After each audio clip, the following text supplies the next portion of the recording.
Stock మార్కెట్లో investment చేసినప్పుడు మనకు వచ్చే రిటర్న్ అనేది మనం సెలెక్ట్ చేసుకున్న స్టాక్ పైన ఆధారపడి ఉంటుంది. అదేవిధంగా మనం మ్యూచువల్ ఫండ్లో ఇన్వెస్ట్మెంట్ చేసినప్పుడు మనం సెలెక్ట్ చేసుకున్న మ్యూచువల్ ఫండ్ పైన ఆధారపడి ఉంటుంది. కానీ స్టాక్ మార్కెట్లో ఏంటంటే మన క్యాపిటల్ కోల్పోయే ఛాన్స్ అనేది ఉంటుంది.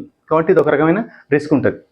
అలా కాకుండా ఒకవేళ మనము ఎటువంటి రిస్క్ లేకుండా గవర్నమెంట్ బ్యాక్డ్ బాండ్స్లో ఇన్వెస్ట్మెంట్ చేసి 10% వరకు మనం రిటర్న్ సంపాదించవచ్చు. కాబట్టి అలాంటి బాండ్స్ మార్కెట్లో ఉన్నాయి. వాటిని ఏమంటారంటే మున్సిపల్ బాండ్స్. ఈ మున్సిపల్ బాండ్స్లో వచ్చే ఇంట్రెస్ట్ 10% వరకు ఉంటుంది. కాబట్టి వీటికి ఎటువంటి ట్యాక్స్ అనేది ఉండదు. ప్రతి సంవత్సరం వచ్చే ఇంట్రెస్ట్ పైన ఎటువంటి ట్యాక్స్ ఉండదు. కాబట్టి గవర్నమెంట్ బ్యాక్డ్ కాబట్టి మనకు ఇలాంటి బాండ్స్ గురించి మనం తెలుసుకుంటే మాత్రం మనం లాంగ్ టర్మ్లో మనకు పోర్ట్ఫోలియోలో దీన్ని ఎక్స్పోజర్ ఇచ్చి మనము అలొకేషన్ చేస్తే మాత్రం చాలా మంచిగా ఉంటుంది ఫ్రెండ్స్. ఈరోజు వీడియోలో అసలు మున్సిపల్ బాండ్స్ అంటే ఏంటి, అసలు మున్సిపల్ బాండ్స్ ఎందుకు జనరేట్ చేస్తారు, అండ్ ఒక కార్పొరేషన్ అంటే మున్సిపల్ కార్పొరేషన్స్ ఎందుకు ఈ బాండ్స్ని తీసుకొస్తాయి మార్కెట్లోకి, అండ్ మనం వీటిని ఏ విధంగా కొనాలి అంటే మనకు వాటికి రేటింగ్ ఉంటుంది. ఆ రేటింగ్ చూసుకొని మనం కొనాలి. వాటికి వచ్చే ఇంట్రెస్ట్ మనకి ఏ విధంగా ఉంటుంది, వాటికి ట్యాక్స్ ఏ విధంగా ఉంటుంది. అండ్ ఒకవేళ మనకు ఈ మున్సిపల్ బాండ్స్ అనేది మనకు సెకండరీ మార్కెట్ అంటే షేర్ మార్కెట్లో మనకు ట్రేడ్ అవుతుంటాయి, మనం కొనుక్కోవచ్చు. అసలు కొనుక్కున్నప్పుడు వాటికి వచ్చే ట్యాక్స్ ఏ విధంగా ఉంటుంది అండ్ ఫైనల్గా నా కన్క్లూజన్ అవుతుంది ఫ్రెండ్స్. ఫస్ట్ ఫ్రెండ్స్ అంటే మున్సిపల్ బాండ్స్ అంటే మనకు అర్బన్ లోకల్ బాడీస్ అంటే మున్సిపల్ కార్పొరేషన్స్ ఒక సిటీలో నార్మల్గా అన్ని ఫెసిలిటీస్ ఇన్ఫ్రాస్ట్రక్చర్ ఉండే విధంగా వాళ్ళకు రెస్పాన్సిబిలిటీ ఉంటుంది. కాబట్టి వీళ్ళకు బడ్జెట్ అనేది మనకు స్టేట్ గవర్నమెంట్ నుంచి వాళ్ళు అలొకేట్ చేయాలి. కానీ కొన్నిసార్లు స్టేట్ గవర్నమెంట్ అనేది ఎక్కువ మొత్తంలో వాటికి మన మున్సిపల్ కార్పొరేషన్స్కు వాళ్ళకు బడ్జెట్ అలొకేట్ చేయదు. అలా అలొకేట్ చేయనప్పుడు ఏంటంటే మనకు సిటీలో చాలా ప్రాబ్లం అయ్యే అవకాశం ఉంటుంది. కాబట్టి ఇది ఒక రకమైన సోషల్ కాజ్. కాబట్టి మున్సిపల్ బాండ్స్ ద్వారా వాళ్ళ ఒక సోషల్ ఆబ్లిగేషన్స్ కోసం అమౌంట్ రైజ్ చేస్తారు. కాబట్టి వీటికి వచ్చే ఇంట్రెస్ట్ పైన ఎటువంటి ట్యాక్స్ అనేది ఉండదు. వీళ్ళు మున్సిపల్ బాండ్స్ని రైజ్ చేసేది ఒక సోషల్ పర్పస్. అంటే ఒకవేళ రోడ్ సరిగా లేదు, రోడ్ కోసం కానీ, లేకుంటే డ్రైనేజ్ క్లియరెన్స్ కానీ, లేకుంటే సివరేజ్ పర్పస్ కానీ, లేకుంటే మనకు కూరగాయల మార్కెట్ సరిగా లేదు కాబట్టి కూరగాయల మార్కెట్ కూడా కొత్తది తయారు చేయాలి. అంటే లొకేషన్ అంటే స్పేస్ అలొకేట్ చేసి అందులో ఎన్ని గోదాములు కట్టాలి, ఎంత షాపులు ఉండాలి అనేది స్పేస్ ఏరియా బట్టి వాటి కోసం కూడా వాళ్ళు రైజ్ చేస్తారు. ఎప్పుడైనా సరే మున్సిపల్ కార్పొరేషన్స్ ఈ బాండ్స్ కోసం ప్రాజెక్ట్ తయారు చేసినప్పుడు ఈ ప్రాజెక్ట్ను ఫస్ట్ రేటింగ్ ఏజెన్సీస్ అబ్జర్వ్ చేస్తాయి. ఒకసారి ఆ రేటింగ్ ఏజెన్సీస్ అబ్జర్వ్ చేసిన తర్వాత వాళ్ళకు ఒకవేళ మున్సిపల్ కార్పొరేషన్స్కు ఏ విధంగా క్యాష్ ఫ్లో వస్తుంది అంటే వాళ్ళకు మున్సిపల్ ప్రాపర్టీ ట్యాక్స్ కానీ, లేకుంటే సేల్స్ ట్యాక్స్ కానీ, లేకుంటే వాటర్ ట్యాక్స్ కానీ, వీళ్ళకు ఏ విధంగా క్యాష్ ఫ్లో జనరేట్ చేస్తున్నారు, అండ్ వీళ్ళు ఫ్యూచర్లో ఏమన్నా డిఫాల్ట్ అయ్యే ఛాన్స్ ఉందా, అండ్ ప్రీవియస్గా ఏమైనా వీళ్ళు ఇష్యూ చేసిన బాండ్స్ కానీ, లేకుంటే ఏమైనా బ్యాంకుకు లోన్లు కానీ ఏమన్నా డిఫాల్ట్ అయ్యారా. ఒకవేళ అలాంటి డిఫాల్ట్ హిస్టరీ ఉంటే మాత్రం ఆ బాండ్స్కు రేటింగ్ అనేది చాలా తక్కువ ఉంటుంది, అంటే నెగిటివ్ రేటింగ్ ఇస్తారు. కాబట్టి మనం సెలెక్ట్ చేసుకున్న బాండ్స్ అంటే మున్సిపల్ బాండ్స్లో వాటి రేటింగ్ అనేది చాలా చాలా ముఖ్యం. ఒకవేళ రేటింగ్ AAA కానీ, లేకుంటే AA కానీ, లేకుంటే AA- కానీ, లేకుంటే AA+ కానీ ఉంటే మాత్రం ఇవి మంచి బాండ్స్. దీనివల్ల మనకేంటంటే వాళ్ళకు క్యాపిటల్ అడిక్వసీ ఉంది, ఎట్ ద సేమ్ టైం వాళ్ళకు ఫ్యూచర్లో ఎటువంటి డిఫాల్ట్ అయ్యే ఛాన్స్ లేదు. కాబట్టి మనం సెలెక్ట్ చేసుకున్న బాండ్స్ కూడా రేటింగ్ అనేది చాలా ముఖ్యం. అండ్ నెక్స్ట్ ఏంటంటే వీళ్ళు ఒకవేళ రెవెన్యూ జనరేట్ చేయలేకపోతే, అంటే వీళ్ళు ప్రాపర్టీ ట్యాక్స్ కానీ, లేకుంటే సేల్స్ ట్యాక్స్ కానీ, లేకుంటే వాటర్ ట్యాక్స్ కానీ మనకు ఒకవేళ వాళ్ళు క్రియేట్ చేయలేకపోతే వీళ్ళకు స్టేట్ గవర్నమెంట్ నుంచి వీళ్ళకు ఎవ్రీ ఇయర్ ఎంత వీళ్ళకు ఫండ్ అలొకేట్ చేస్తున్నారు అంటే బడ్జెట్లో.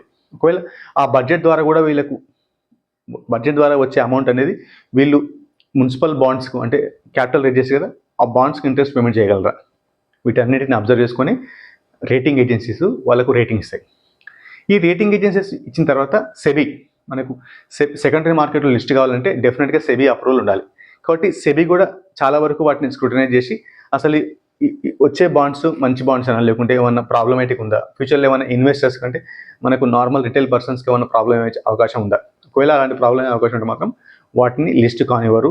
ఎట్ ద సేమ్ టైం వాళ్ళకు ఏమైనా ప్రాబ్లం ఉంటే మాత్రం వాటిని క్లారిఫై చేసుకుంటూ రావాలి. కాబట్టి సెబీ చాలా సిస్టమేటిక్ ఉంటుంది. కాబట్టి చాలామంది ఇన్వెస్టర్స్ యొక్క ఇంట్రెస్ట్ చూస్తారు. కాబట్టి సెబీ అనేది డెఫినెట్గా ఇందులో రోల్ ఉంటుంది. అండ్ ఒకసారి ఆ సెబీ అప్రూవల్ చేసిన తర్వాత మార్కెట్లోకి. అవి సెకండరీ మార్కెట్ ద్వారా లేకుంటే ప్రైవేట్ ప్లేస్మెంట్ ద్వారా కూడా వాళ్ళు బాండ్స్ను ఇష్యూ చేస్తారు. మినిమం ఇన్వెస్ట్మెంట్ చూసేసి ఈ మున్సిపల్ బాండ్స్లో 10,000 రూపీస్ ఉంటుంది. అది కూడా మనకు ఆ బాండ్ ఒక ఫేస్ వాల్యూ పైన ఆధారపడి ఉంటుంది. కాబట్టి ఈ బాండ్స్కి ఒక ఫిక్స్డ్ కూపన్ రేట్ ఉంటుంది. దాన్ని ఏమంటారంటే ఇంట్రెస్ట్ రేట్ అంటారు. కాబట్టి వాళ్ళు 8%, 10% ఇది ఫిక్స్డ్ ఉంటుంది. అండ్ వీటికి ఇంట్రెస్ట్ వీళ్ళు ఇయర్లీ 2 times కానీ లేకుంటే ఇయర్లీ వన్స్ కానీ మనకు అకౌంట్లో క్రెడిట్ చేస్తారు. ఎవరైతే మనకు బాండ్స్ కొంటారో వాళ్ళకి అకౌంట్లో క్రెడిట్ అవుతుంది. అండ్ వీటికి వచ్చే ఇంట్రెస్ట్ అనేది ఫిక్స్ ఉంటుంది. అట్ ద సేమ్ టైం ఒకవేళ depends upon the demand supply, ఆ బాండ్స్ పైన వచ్చే న్యూస్ బట్టి మనకు బాండ్ ప్రైస్ పెరగడం తగ్గడం జరుగుతుంది. కాబట్టి బాండ్ ఈల్డ్ అనేది మనకు ఆ బాండ్ ప్రైస్ పెరిగిందా తగ్గిందా దానిపైన ఆధారపడి ఉంటుంది. ఒకవేళ బాండ్ ఈల్డ్ ఎక్కువ ఉందంటే దాని యొక్క ప్రైస్ అనేది తగ్గినట్టు. అంటే బాండ్ ఈల్డ్ అంటే ఏంటంటే coupon rate divide by current మార్కెట్లో బాండ్ ప్రైస్. కాబట్టి ఒకవేళ బాండ్ ప్రైస్ ఎక్కువ ఉంటే బాండ్ ఈల్డ్ తక్కువ ఉంటుంది. ఒకవేళ బాండ్ ప్రైస్ తక్కువ ఉంటే బాండ్ ఈల్డ్ ఎక్కువ ఉంటుంది. కాబట్టి మనకు బాండ్ ఈల్డ్ అనేది depends upon the market price అన్నట్టు. అండ్ నెక్స్ట్ ఏంటంటే మనకు ఈ బాండ్స్ అనేవి సెకండరీ మార్కెట్లో లిస్ట్ ఉంటాయి. కాబట్టి ఒకవేళ మనం వాటిని కొనడం అమ్మడం చాలా ఈజీగా ఉంటుంది. ఎందుకంటే వీటికి చాలా లిక్విడ్ అనేది ఉంటుంది. అండ్ నెక్స్ట్ ఏంటంటే మనకు ఈ జనరల్ ఆబ్లిగేషన్స్ కోసం చేస్తాయి కాబట్టి మనకు మున్సిపల్ కార్పొరేషన్స్ ఫ్యూచర్లో ఏమైనా ప్రాబ్లం అయితే మాత్రం స్టేట్ గవర్నమెంట్ అనేది వీటికి సెక్యూర్డ్ ఉంటుంది. కాబట్టి మనం ఎటువంటి టెన్షన్ లేకుండా మనం ఈ బాండ్స్ అనేది కొనుక్కోవచ్చు. మనం నెక్స్ట్ ఏంటంటే మనకు వీటికి ట్యాక్సెస్ ఎలా ఉంటాయి. ఒకవేళ వరకు మీ వీడియో వచ్చినట్టయితే లైక్ చేయండి ఫ్రెండ్స్. మీకు ఈ వీడియో ఎలా అనిపించిందో కమెంట్ చేయండి ఫ్రెండ్స్. నెక్స్ట్ మన వీడియోకి వెళ్దాం ఫ్రెండ్స్.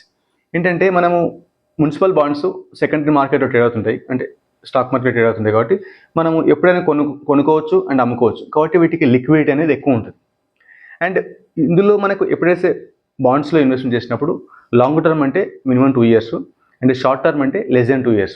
ఒకవేళ మనము ఆ బాండ్స్ కొన్నప్పుడు మనకు యాజ్ పర్ వాళ్ళ కండిషన్స్ ప్రకారం ప్రతి 6 months కోసం లేకుంటే ప్రతి 1 year కోసం వాళ్ళు ఇంట్రెస్ట్ అనేది పేమెంట్ చేస్తారు.